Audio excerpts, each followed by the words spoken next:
નમસ્કાર મિત્રો, સ્વાગત કરું છું આપણી આ યુટ્યુબ ચેનલમાં. તો જે સીઈટી બેઝ જે કોમન એન્ટ્રન્સ ટેસ્ટ લેવાનો તેનું જે રિઝલ્ટ છે તે તારીખ 15/5/2024ના રોજ જાહેર થઈ ગયું.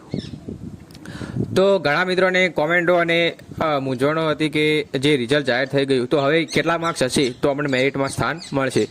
એટલે કે જે આવનારી જે પ્રોવિઝનલ મેરિટ યાદી છે, જે કામચલાઉ મેરિટ યાદી છે, તેમાં કેટલા માર્ક્સવાળાનો સમાવેશ થશે. તો આ વિડીયોના મારફતથી તમને બધી જ માહિતી આપવાનો છું અને વિડીયો છે તમે લાસ્ટ સુધી જોજો. બીજી વાત એ કે જ્ઞાન સાધનનું રિઝલ્ટ ક્યારે આવશે તે વિશે હું તમને લાસ્ટમાં જણાવીશ, તો વિડીયો તમે લાસ્ટ સુધી જોજો અને વિડીયો તમે વધુમાં વધુ વિદ્યાર્થી સુધી શેર પણ કરજો. અને હા, આપણું એક વોટ્સઅપ ગ્રુપ બનાવેલું છે. વોટ્સઅપ ગ્રુપમાં ઓલરેડી ઘણા બધા વિદ્યાર્થીઓ જોઈન થયેલા જ છે, તો તમે પણ વોટ્સઅપ ગ્રુપને જોઈન કરી દેજો. વોટ્સઅપ ગ્રુપની લિંક છે તમને આ વિડીયોની ડિસ્ક્રિપ્શનમાં અથવા કોમેન્ટ બોક્સમાં પિન કરીને મળી જશે. તો તમારા બધા ડાઉટ છે તમને આ વિડીયોના મારફતથી દૂર કરી નાખીશ. તો જે મિત્રો ચેનલ પહેલી વખત આવે ચેનલ સબસ્ક્રાઈબ કરીને રાખે અને વિડીયોને લાઈક પણ કરી દે. તો આપણે વધુ સમયના લઈને વિડીયો શરૂ કરીએ છીએ. તો મિત્રો તમે જોઈ શકો છો જે તારીખ 15/5/2024નો પરિપત્ર છે. અહીંયા જે માહિતી આપેલી છે અને મેં તમને રિઝલ્ટ ક્યારે આવશે તે પણ જણાવ્યું હતું કે 12 થી 15 તારીખની વચ્ચે રિઝલ્ટ આવી જશે. તો 15 તારીખના રોજ રિઝલ્ટ જાહેર પણ થઈ ગયું હતું.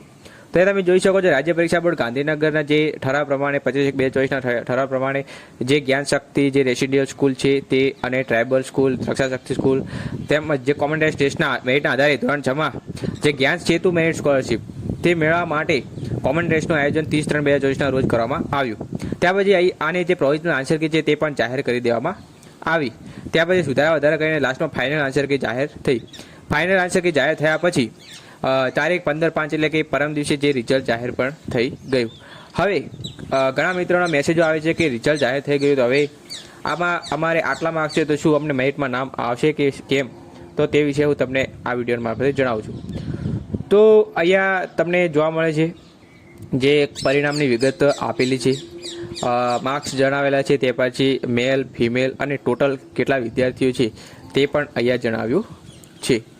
તો કેટલા વિદ્યાર્થીઓને કેટલા માર્ક્સ આવ્યા તમે જોઈ શકો છો કે 0 થી 39 માર્ક્સવાળા ટોટલ 2 લાખ ઉપર વિદ્યાર્થીઓ છે.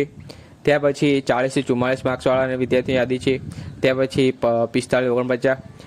હવે અહીંયા તમને જોવા મળે છે કે જે 115 થી 120 એવા ટોટલ 5 વિદ્યાર્થીઓ છે. કેટલા?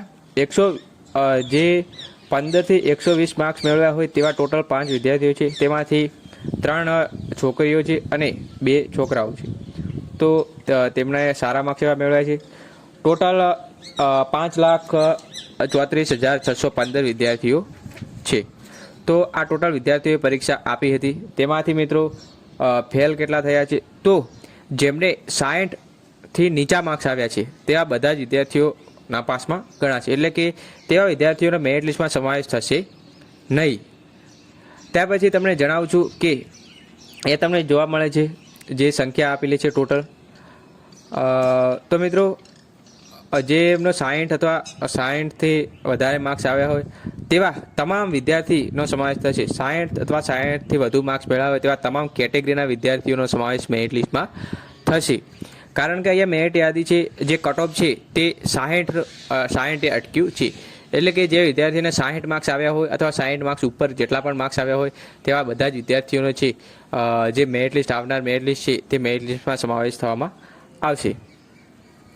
તો અહીંયા તમે જોઈ શકો છો કુલ કેટલા વિદ્યાર્થીઓએ કેટલા માર્ક્સ મેળવ્યા છે.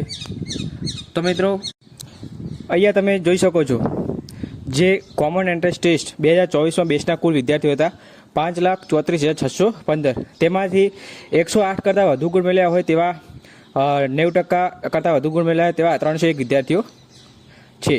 ત્યારે તમે જોઈ શકો છો 60 કરતાં વધુ ગુણ મેળવ્યા હોય તેવા તમામ વિદ્યાર્થીઓનો મેરિટ લિસ્ટમાં સમાવેશ થઈ જશે. મેં તમને જણાવી દીધું છે.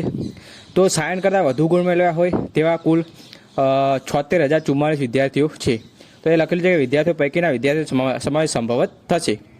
એટલે કે જે 60 કરતાં વધુ ગુણ મેળવવા વિદ્યાર્થીનો સમાવેશ કરી દેવામાં આવશે. ત્યાર પછી રક્ષા શક્તિ સ્કૂલમાં 25% ખાનગી શાળાના વિદ્યાર્થીઓ, એટલે કે અંદાજિત 175 ખાનગી શાળા વિદ્યાર્થીઓ લેવામાં આવશે. તેમાંથી જે રક્ષા શક્તિ સ્કૂલમાં તેમનો સમાવેશ થશે મિત્રો. તો એ તમે જોઈ શકો છો કે મેં તમને જણાવી દીધું એમ કે 60 અથવા 60 કરતાં વધુ ગુણ વાળા વિદ્યાર્થીઓ તેમને પ્રોવિઝનલ મેરિટ તેમનો સમાવેશ થશે. ત્યાર પછી તેમનો ડોક્યુમેન્ટ વેરિફિકેશન કરવાના રહેશે.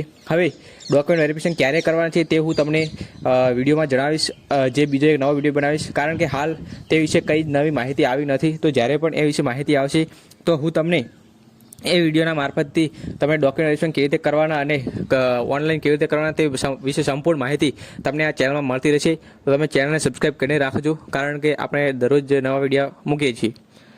તો ત્યાર પછી આગળ વાત કરી તો આપણો જે મેઇન ટોપિક હતો કે હવે આપણે આગળ શું પ્રોસેસ કરવાની છે તે.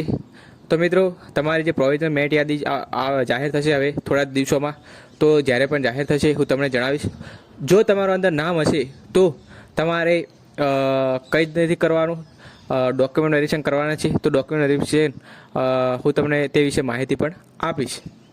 તો મિત્રો, હવે ખાસ બીજી વાત કરીએ કે જે જ્ઞાન સાધનાનું રિઝલ્ટ છે તે ક્યારે આવશે. તો મેં તમને એક વિડીયોમાં જણાવ્યું હતું કે 15 તારીખ સુધી અથવા 16 તારીખ સુધી જ્ઞાન સાધનાનું રિઝલ્ટ આવી છે, પરંતુ જ્ઞાન સાધનાનું રિઝલ્ટ ના આવ્યું. ફક્ત અને ફક્ત કોમન એન્ટ્રન્સ ટેસ્ટનું રિઝલ્ટ જાહેર થયું.